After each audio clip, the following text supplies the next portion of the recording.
నిజంగా నాకు ఎంతో మంది ఆ యొక్క రాష్ట్రాల బాధ కలుగుతుంది. ఒకసారి నిద్ర కూడా పట్టడం లే, భారం బాధ్యత. ప్రియమైన పిల్లలు, మనకంటే మన యొక్క సేవకులు ఎంతో మంది కష్టపడుతున్నారు, జైలుకి వెళ్తున్నారు, అనేకమైనటువంటి ప్రాణాయప పరిస్థితులు కూడా ప్రయాణం చేస్తున్నారు. నిజంగా సేవకుడు అంటే ప్రియమైన పిల్లల, సేవ ప్లస్ కూడు ఈజ్ ఈక్వల్ టు సేవకుడు అన్నారు. సేవ అంటే ఏంటి? సేవ చేస్తేనే కూడు, అర్థమవుతుందండి. పని చేస్తేనే జీతం.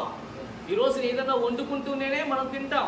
ఈ రోజున సేవకుడు అని అంటే ప్రియమైన పిల్లలు గమనించండి, చాలా మంది అనుకుంటాం సేవ చేస్తేనే మనకి ఇదేం అనుకుంటాం. కాదు ప్రియమైన పిల్లలు, ఈ రోజున ఇంకా చాలా మంది అక్కడ సేవ చేస్తున్నారు, కానీ వారికి సరైనటువంటి కూడు లేదు. మరి దాన్ని ఏమంటారు?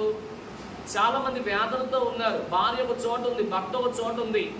మొన్న ఒక చెల్లి ఫోన్ చేసింది, నాన్నగారిని జైల్లో పెట్టారన్న 11 నెలలు అయింది ఏమంటే ఉత్తరప్రదేశ్ లో, కానీ కనీసం ఆయన ఇప్పుడు వరకు ఎక్కడున్నాడో కూడా మాకు ఏం చేయలేదో తెలుసా, మాకు తెలియలేదు. దయచేసి నాన్న కోసం ప్రార్థన చేయండి, నాన్న ఉన్నాడో లేదో కూడా తెలియదు.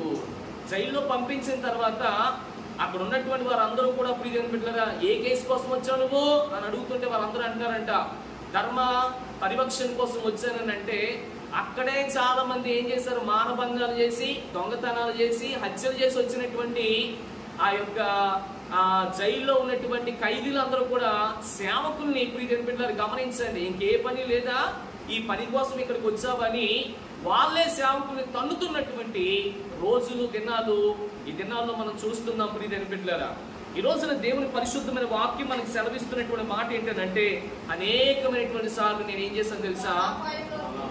ప్రాణాపాయంలోనే ఉన్నాను. ఈ రోజున కూడా మన జీవితాలు కూడా అలా ఉన్నాయి. రాబోతున్నటువంటి నువ్వు సరిగా ప్రార్థన చేయకపోతే, భారం కలిగి బాధ్యత కలిగి మనం కూడా సరిగా ఉండలేకపోతే, రేపొద్దున మన ప్రాణాలు కూడా అదే హాని జరగబడుతుంది.